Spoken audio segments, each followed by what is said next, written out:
was going down San Fernando Road one day, and I saw this old truck out there, and it's a pretty good looking old truck, but I don't remember now what the name of it was, but I do remember that it was one of those that had this straight up and down cab on a wooden cab. It had dual wheels on the back and everything, and I remember it had the motor, the transmission, and everything was aluminum. The whole block and the whole deal was aluminum on it, and it had pretty good tires. But the guy wanted $75 for it, and I don't know what now, but I always had something. I guess I had a pickup, a little old pickup or something, and I'd go around to people's places and around the back of those restaurants, and I'd see they had some junk piled up there that needed to be moved out, and I'd go in there and talk to them about it, and they'd give me $2 or $3 or $5 to clean it up, and I'd clean it up and haul it off to the trash and whatever, and I kept doing things like that, and it seemed like all the time I'd have $15 or $20 in my pocket, and then I seen that truck out there, and boy, I got to accumulating what I could get a hold of to get. I wanted that truck because I wanted to start hauling junk iron and stuff like that, and so I seen that truck, and I talked to the guy, and I kept on fooling around there, and I come up with the money, $75. And the license was good for it for about 6 more months, the license before the license run out. And so I bought that truck for $75, and then I bought wagons. I bought lots of wagons. I bought the whole wagons for $2 and $3, and sometimes even give them to me. But most of the time I'd have to buy them. Sometimes I'd pay $5 for a wagon or whatever. And then I'd take all the iron off of them, just take the wheels off, and then I'd take the iron off, and I'd burn the wood up, and then I'd take that iron down Los Angeles, down I forget where that yard was at now, but I'd haul it all the way down to LA. I'd take a load of it when I went, and I'd go down there and haul. And I was doing pretty good, and I'd pick up junk around. I'd find people that had junk, and I'd buy it from them, take it down there and sell it. And so I went and had done that right along, and I sold these wagons. I went around to these fancy houses and places and talked to people into buy them. And I'd sell them for $4 or $5. I guess sometime maybe I'd get $10 for a wagon wheel. I don't know how much they'd be now, $300 or $400, I guess, if you could buy one. But these were good wagon wheels. I mean, there wasn't nothing wrong with them, and whatever there. So anyhow, I done that there along, and I guess that's how we got a hold of the money. We bought that brand new refrigerator. That's the only first thing we ever bought was brand new that was any good, anything that amounted to anything at all. And so we had that, and there I remember it was really a good little icebox too. And then we was renting there from that old lady, and she got so cranky, and she had a son about 30 years old, and he was cranky too. And he would aggravate us a lot and hang around the place a lot, and we almost had to run him off. And the old lady we lived on one street, and she lived on the other, and it was all her property. So we just kept on, and we finally, we just seen we gonna move. We started looking for a place, and we trying to move, and we went over San Fernando looking around one day. I was always all over the place. I seen those signs up there for sale. Them lots was for sale. There was 50 by 150 lots, and this one was on Gaines Street, just off of Haddon Street, just south of Van Nuys Boulevard there on Haddon, where Gain took off to the east, just 1 block long. And right there, the second property around the corner was vacant. The first one, I guess, was sold to somebody had owned it, and it wasn't for sale. But the next property there on Gaines Street, and there's a field out on the other side of the street. On the street was field, and so I looked and found out about it and found out who was selling it and everything. And they wanted $5 down, and they wanted $195 for the lot, and it was just an empty lot. So I hunted them up and I paid them the $5 for the down payment. And it's $5 a month. Paid $5 a month for the place, and it was $195 for the lot, 50 by 150. So then I didn't have any money to build a house or anything like that. But what we done, that we were still living over there in that old lady's house yet, still staying there and paying her rent. But the rent wasn't very high then, so we could make out pretty good. And Mom was, I don't know where she was living at then, but she was with us a lot, I know. But she wasn't living with us, I know. But she was over there with us. I started piling lumber on there. When I'd clean up jobs and do things, first one thing and another, and every time I get hold of any kind of scrap lumber, I'd bring it over there and pile it on that lot. And went over there one day, and I had an old door laying over there, and it kind of had everything with it. Somebody had tore it out in one piece, and Mom seen that laying there and all that old junk lumber and stuff, and she said, "Why don't we just build a house?" Anyway, she went out there, and I said, "Well, we can't build a house. We ain't got nothing to build nothing with." And of course, I was working, and I was going, all over, and so I left them out there one day. They wanted to stay out there that one day, and I took them over there, and I went somewhere, clean up a job or something. When I come back, she had that door sitting up. She set that door up out there and propped it up, and then she started building around it, fastening it up and building. Starting the floor, and I looked at that and I thought, well, maybe we can. I don't know. It just looks like like a hopeless deal. But I said, maybe so. Maybe we can do that. I don't know. And so I went in there. I started helping her, and we put that thing together, just a little old shack light, and we stopped paying that old lady rent and and whenever we got it enough where we could cover it over and get over there in it. And so we got over there in it, and we got in that thing and stopped paying rent over there. We got in that thing, and I started buying lumber at the lumber yard to build a house with. And we just bought some of whatever we could at a time when we'd buy it. And I poured a foundation out there, and let's see, what was it now? 20 by 20 by 24 or 20 by 28 or something, like 20 by 30 maybe.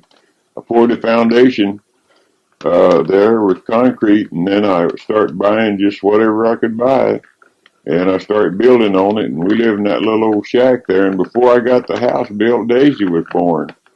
And when Daisy was born in that little old shack.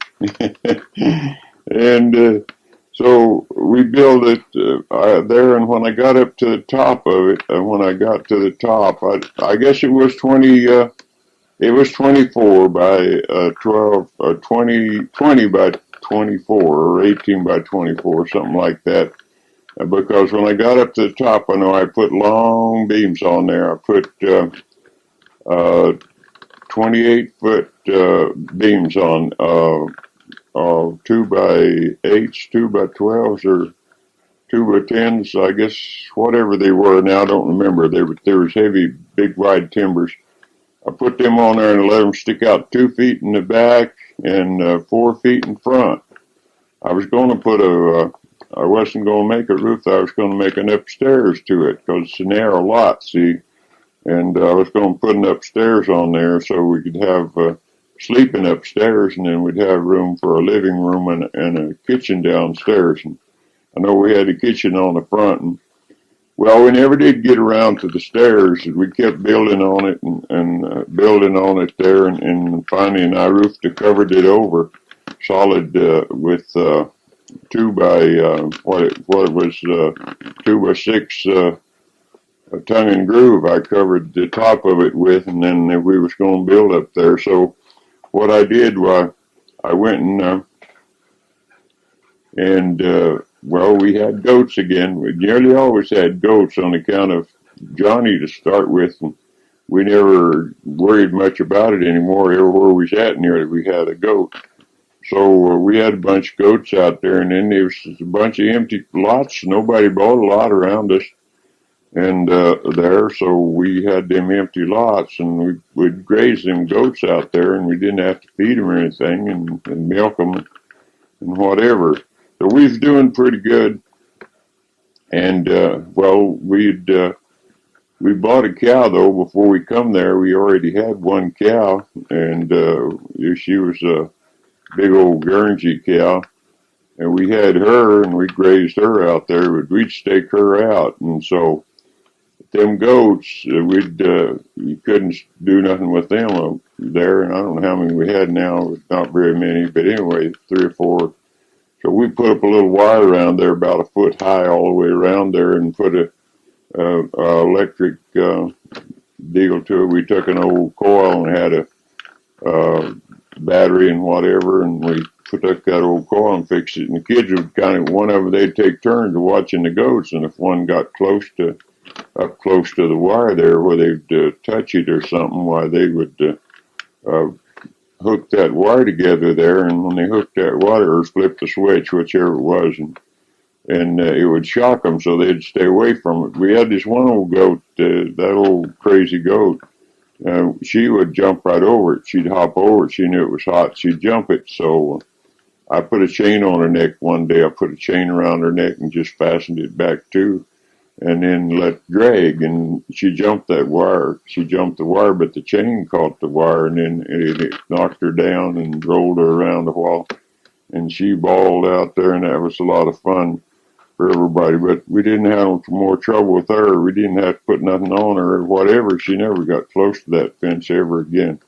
Anyway, there, when we finally got the house built, we got the thing in pretty good shape. We fixed it inside and whatever, and we don't know how much we spent on it, but we never counted in nothing up. And there was a place over there where you could buy lumber secondhand too, that guy would get stuff from these big plants and whatever and stuff there, and you could go over and just lay out whatever you wanted that you needed, and then ask him how much, and usually he give you a pretty good bargain. So we put a lot of that in to different things there, and one time I moved a little old garage away from a place, and I fixed it, put it up there in one corner of the property, and we fixed it all up real good, and my mom moved into it, and so they wouldn't have to pay rent, and she moved in there, and when she moved in there,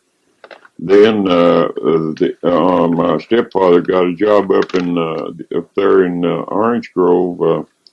I forget the name of that ranch now. It's up there east of San Fernando, up in the hills kind of, and so he got him a job up there, and he was working up there, and that was working out pretty good. Mom, she got her job in the sewing factory there in San Fernando, and everything worked out pretty good. So anyhow, I went to work when the war came on. Then I started doing more carpenter work, and I'd do carpenter work and whatever there, and I was doing pretty good at carpenter work. So they when the war came on there, well, then I thought, well, carpenter work will shut down, and I won't have no job, and I to help my country, maybe I better go and get a job in Lockheed and work in there. So I went to Lockheed, and I didn't have no education, so I didn't have no education. The 3rd grade's all I could say I had. That's because that's the way I done it. Anyway, when I went to sign up in there, that's what they put me down, the 3rd grade. And And so they put me to doing, let's see, the sweeping. Yeah, got a job sweeping. I was working for the maintenance department, and that's what they signed me in at, is sweeping. So, but I done a little of everything after I got in there. But we would go out, and clean up places and around the plant there, and first one thing another, and we'd go down and take it to the junk. And I worked nights. I started in swing shift, and I'd start at 4 o'clock in the evening and work then until whatever it was now. Remember now, midnight, I guess. Anyhow, when we come back there after I worked a little while, they put me to sweeping over there in the machine shop. When they put me to sweeping in the machine shop, well, I decided, hey, that looks like pretty good. I'd like to run them big old machines. And now with no education, that sounds kind of crazy that a guy would be wanting to run them machines, didn't have no education, no nothing. So I went in there sweeping, and I got to talking to those guys and asking them if they thought I could get a job running them machines, and they said no. Nah, you said you couldn't do that. Said you got to have a good education for this, and so forth. And I run on to one guy there, was talking to him, and he said, "Sure, you can do it. You can do it if you set your head to it." And said, "You go to the machine shop school." Said they'll teach you how to run these machines, and so I found out from him what I could do, and then I went and checked it out, and I found out that the government was paying for the school, and it was free. In other words, I didn't get paid for it, but I'd go over there and work 3 hours, and all I'd do would just be to do something that the boss told me to do, and he'd show me how to do it. So I worked there for, I guess 4 months, 5 months or something like that. I'd go there and work 3 hours and then go to the plant and work all night, or work my shift out. And so I got where I could finish that school. When I got through with that, of course, I just learned how to do a few things, run the drill press and whatever there. And so when I went, and then I got transferred. Then I started hollering for a transfer, and they finally transferred me from that job to the machine shop. And the first thing they did when I got to the machine shop was, when I got transferred in, the boss brought me a bunch of nuts and brought me a bunch of nuts out there and to sort, and he brought them all mixed up. He mixed up a bunch of nuts. What he did, he put right and left threads together and just dumped them in a bucket and brought them out there to me and said, "Here is your job." Said, "You sort these out." Said, "Put the one kind in here and one other kind in here." And so I just sat down there and picked them up and started throwing some over in that bucket and some over in that bucket. And so he turned around there and he come back and he started looking at it, and he said, "How did you know which one's which?" And I said, "Well, I ain't no dummy. I was been around a while. I was raised on a farm." I said, "I know right and left threads I know right-hand threads from left-hand threads." And he thought that was really funny because I knew the difference in them. So I just sat there and sorted them out. Well, that didn't last long. That was the only time he did that. That was supposed to have, I was supposed to not know how to do it. Anyway, they put me then on a drill press, and they put me on a drill press, and I run the drill press a while, and they just kept moving me on till I run milling machines and whatever there. And then they put me on one of the big machines that I wanted to run. So, they had machinists in there that'd been there for several years and never set up a machine themselves. They didn't even, they might have known how, but they didn't set them up. They had a guy in there set them up for them. And so they put me on this big machine, and I was going to mill P-38 wing wing hinges that goes on that fasten the wings onto the plane. There was like a hinge, but they were high grade steel, really high grade steel, and they gave me those to do. But the guy set my machine up. I never touched the machine. I didn't touch nothing. I just watched him, and I watched him set the machine up. And I knew he was making a mistake, but I was afraid to say anything because I was so dumb, and I was brand new, and I know that he'd ball me out, and no telling what he would have said to me, and I couldn't. That I always hate for somebody to say something to me like that, like kind of embarrass me if he did. So I didn't say anything to him, and he didn't tighten up the nuts on the side after he set the gauges and everything. He didn't tighten them up. And those big milling machines, they when they back off, they run up.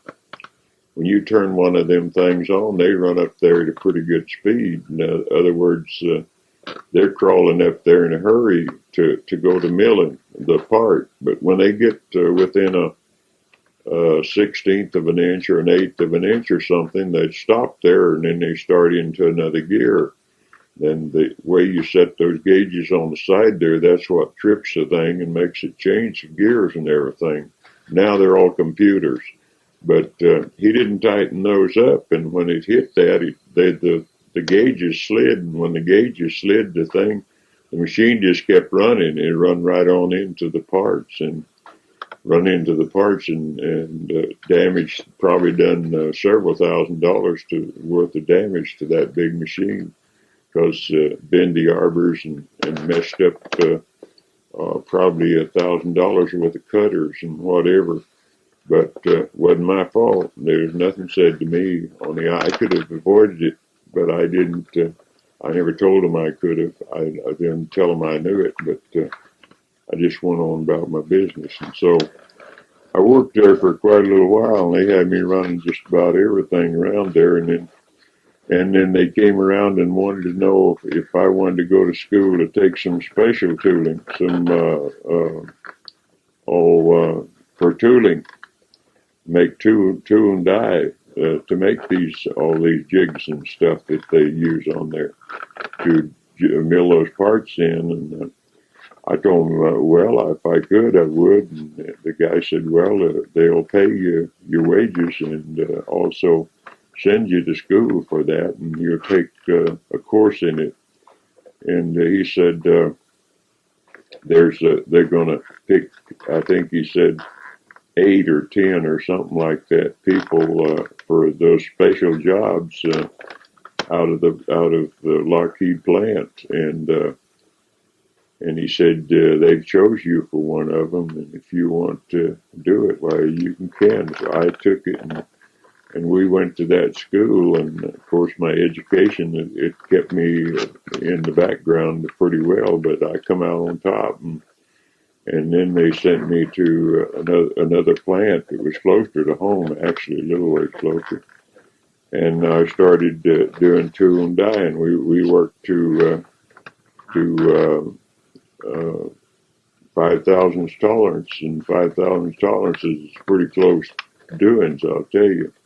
Making parts, and we was working in there, and then of course the war was going on, and they had plywood wall in this big building between us and where they was cutting steel. They was cutting steel out over there, and so when they had these big lifts, they'd bring them big pieces of steel in there, them big 4 5x8s or 5x10s or whatever they were, and they was 2.5 and 3 inches thick and solid steel, and they'd bring them in there and just drop them over there. And I'll tell you, it would make that whole plant shake, and I got so nervous because the World War II was going on, and they had bombed Pearl Harbor there, And so I was so upset that I didn't really know didn't really know what to do next hardly, and I kept trying to get my wages up, and they'd only pay me $1. They'd pay me $1 for all this kind of work, and the machinist there and I even when I was in the other plant before I come up there, I even set up my own machine. I got to where I wouldn't even wait on them guys to come and set my machine up. If they couldn't get to me, I'd just go check out the parts and set the machine up and go on about my business. And them guys that'd been in there for years and never knowed how to set up a machine.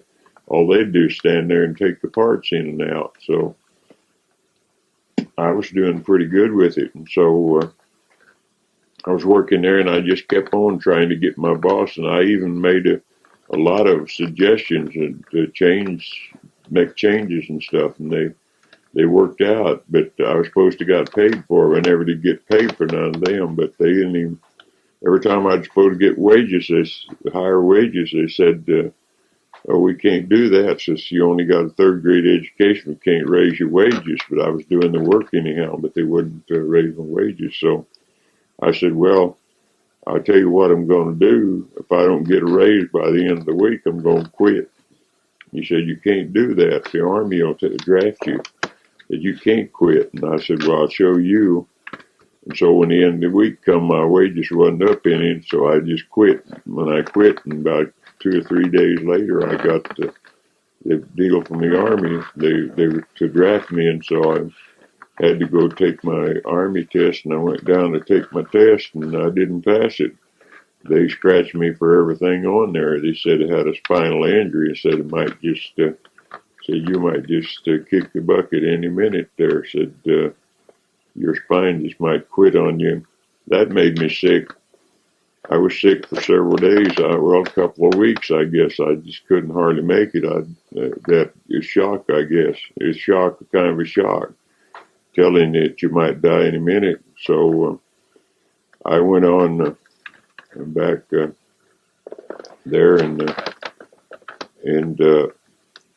when they turned me down anyway, they wouldn't take me. So I went over to Fort Hueneme. I went to Fort Hueneme. I know some fellows that was working at the longshoring over there at Fort Hueneme, and I went over there and signed up and went to work. Longshoring. I longshored for a long time, 3 or 4 months, to really get on my feet again. And we made good money, but we worked so many hours that I couldn't hardly stand it. The time I got home after we'd get off, we'd work a lot of times 21 hours in a row and never even stop. We just stopped for lunch, and we just stopped and eat and go right on back to work. Sometimes some of us would eat while the others worked, and when we worked overtime, we got double time for it, and we got good pay. We loaded ships, and we loaded one ship there with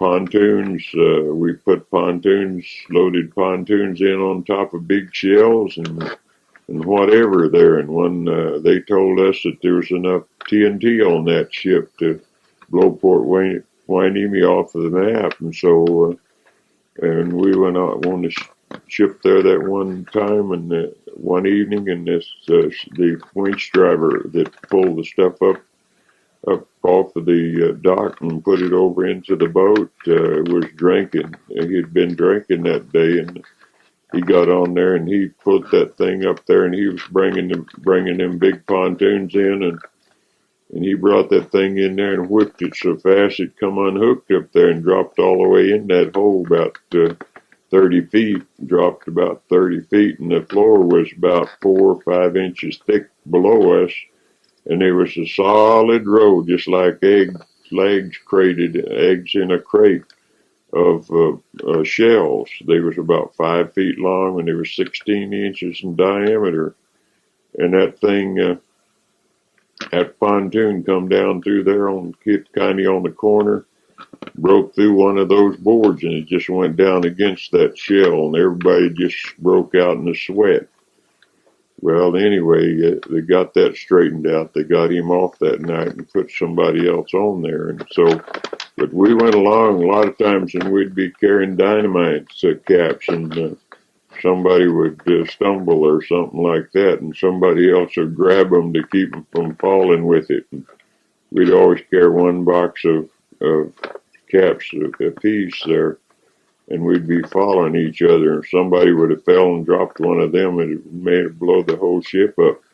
Anyway, and sometimes we didn't have real bad accidents on our job, but the one time there was one fellow that brought a big load of landing mats in there, and we had them already built up there pretty close, and they're supposed to set them down in the floor, and then the forklift was supposed to pick them up and move them.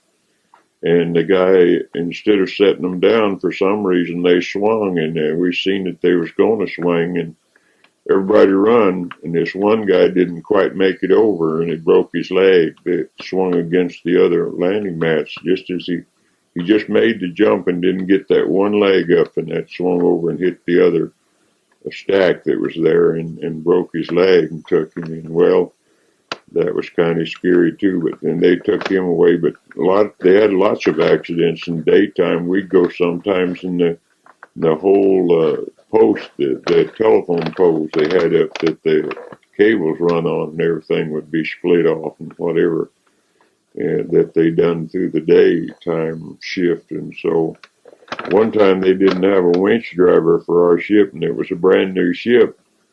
And it was steam. It was a steamship run by steam instead of electric. And I'd been practicing on the electric ones right along. And when they had a break or something, and when the guy would go for coffee or whatever, I'd get up there and play around. I played with them electric winches, and there's two winches, one that pull the cables, pull the load one way and one the other. So one you could raise it up or let it down, one you could pull it in and out. And that's how they got them up and off the ship and across their ship and then down in the hole, all with the same deal by using two winches. And you had to really get good at it to make it work. And I got pretty good with it. And we didn't have a winch driver that one time, and they grabbed me up and put me on there to driving it. And so it was a brand new ship, and the things there was no neutral to them. They was going one direction or the other, and it was real tricky, but I was going a little slower, and I made it work. And we was working. It was going too slow for them, and they got yelling about me going too slow, and I couldn't go any faster with it. And so, then the guy found out that I wasn't one of the regular drivers. I really wasn't supposed to have been driving it. I mean, I wasn't getting paid to drive it or something. I wasn't getting a winch driver's pay. I wasn't belonged to that part of the company. Anyway, they took me off and put another guy on. Well, the guys that I worked with was down there doing the loading. I was taking the lumber down to them and whatever that's what we were doing, unloading, putting lumber on the ship. And so way down in the hole, 30 feet down, and it was probably 30 or 40 feet to the edge of the boat from where I was sitting. I was up above that. And then down 20 or 30 feet out down on the dock out there where we was picking the stuff up. And so I was taking it in there, but I was going too slow to suit them. And my crew was just liking it real fine. They was enjoying it. So it wasn't no problem with the crew there. It was going all right. But the other guy took over.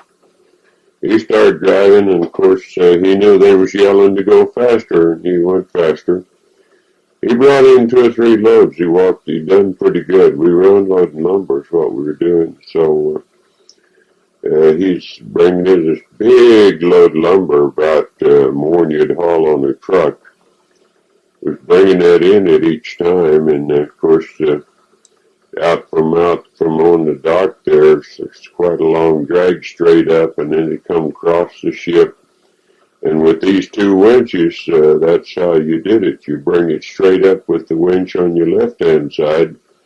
You'd bring it all the way up until it got up above the ship, and then you would slack off a little on that, and as you pull it with the other winch, you'd turn the other winch on and pull it over the other way, and it'd be tightening it up so it'd take it across the ship.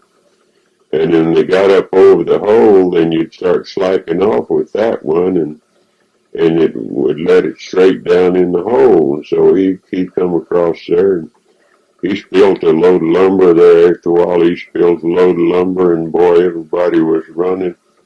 We were running all different directions like a bunch of rats down there, getting out of the way of that lumber, because somebody's watching it all the time. And when they hollered lumber in the hole, boy, we took off. Anyhow, we got over there and got that over with. And I didn't work there much longer than that, but that wasn't the reason I quit. But I just got tired of the long hours. It was okay, it's good money and everything, but I had to drive home, and it was almost 45 miles, I think, from Pacoima all the way over to Port Hueneme, and I'd have to drive home there in the morning after I got off from work, and maybe I'd work 21 hours or something like that. And that one morning I woke up and there's a telephone pole in front of me, and I wasn't going very fast. I just stopped just in time to keep from hitting it, and I quit. I just decided to quit, and I went back home and went to looking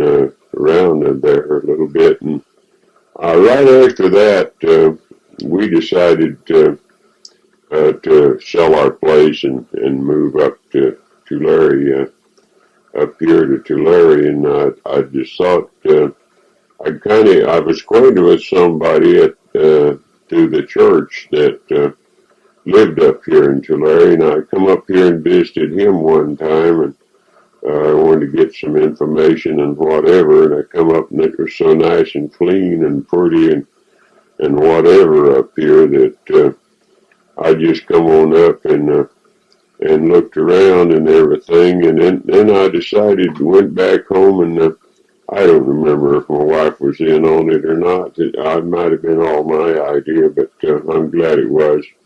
We decided to move up here to Tulare and get out of that place there, and we never had been able to do anything to our other property and whatever, so we came up here, and I remember we just loaded up and come up when we sold the place.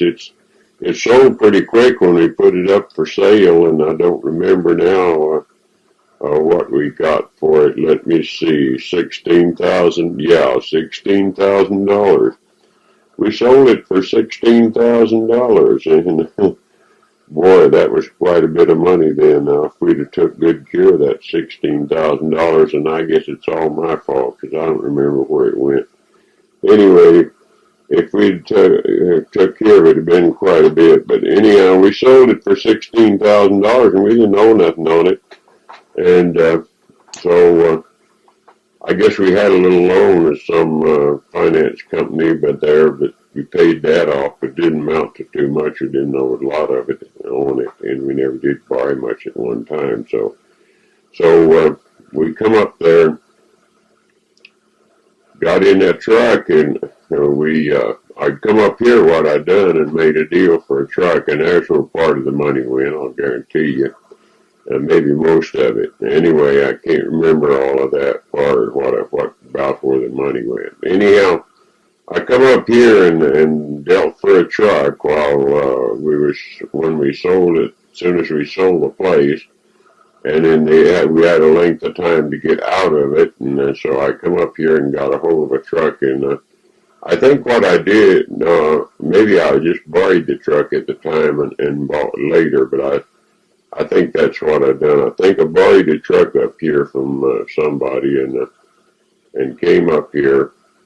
And so when we just slept out there on top of that truck that night, anyhow, we slept out there on top of that truck, and Uh, anyhow, yeah. Yeah, we slept out there on top of that truck over by Goshen somewhere. And the next morning we went over to Goshen. We knew somebody there. We knew some people back in Oklahoma that lived there out here then. And so we went over and talked to them. And they got together and tried to figure out somebody that had a house empty or whatever. And we found a house out there 8 miles west of Tulare and 3 or 4 miles north of there. And we rented that little old house out there in the field, somebody's field. It wasn't much of a house and whatever. It had no barn, whatever. Anyhow, we stayed there for quite a long while and at that old place. And then I don't know. It seems to me like we had to move. I think we had to move because they was going to sell the property and the people was going to. I don't know what they. I think they tore it down and tore all the house and barn and everything off of it. But anyhow, I remember there's a place while we was there. I bought some couple of horses and resold them and whatever. And then one I bought for the kids was named Nellie, but she was a bit more. She was too much for them. They couldn't handle her very good. They'd ride her out and they'd have a pretty good time riding her, but when she came back, they couldn't slow her down. She'd run right in the barn, and if they didn't get down flat on top of her, why they'd hit the barn door and jerk them off. They had a lot of them. Several of them remembers Nellie anyway. So we finally. And we went to church in Tulare, and finally, for some reason, I don't know now, we got a job over in, let me see, from there, what did we do now? We went to Dos Palace. Well, I made the deal for the truck. I don't remember now whether I bought it earlier or whether I bought it later, but I did get this truck from a guy, and I was hauling manure and whatever, and went up there, and I didn't pay for all the truck now. I didn't pay all the money on the truck or something. So I didn't, it really wasn't mine yet, but I made a little money with it and kept paying on it some, and then up there when I was up in Dos Palace, and then we went one day. Before Jody was born, and he was getting pretty close there. We lived up there with some people. We lived in their house on their property, and anyway, my wife wanted to go back to San Fernando to my mom's and to have her baby there, so. I took them down. I had to go back. I took them down to Mama's, and then I went back and went to work up there, and I was hauling the manure or something. And then I went back down later. But Jody was born there up on a ranch there east of San Fernando, up in the hills there on an orange lemon grove ranch, and I can't remember the name of it anyhow, but he was born up there. But Mom had bought a house there on Bledsoe Street there in San Fernando, and she had paid $4,500 for 1 acre of olives, and so she went. Hadn't moved into it yet. They didn't quite have it finished before Jody was born. So my wife had Jody up there on the ranch, and then by the time she was able to get up in 3 or 4 days or 5 days later, Mom, she delivered Jody, and we didn't go to the doctor with him, so she delivered him. And so then when we moved, when we went back up to Dos Palace, we what happened, I guess I run out of work and whatever, and I lost the truck. The guy took it back. And so there I was. We didn't even have any transportation. So we borrowed a truck from a friend of mine and hauled their little dab of junk back from Dos Palace back down to Tulare. And east of Tulare out there, about 3 or 4 miles, I don't know, remember how far it was. There was a little settlement of people. The guy had, it was an old filling station there, and the guy had, he had rented space out there for tents, and he had some tents of his own or whatever. And he had this big old tent that had the high pole in the middle, and and it tapered off in all directions, had the four corners to it, and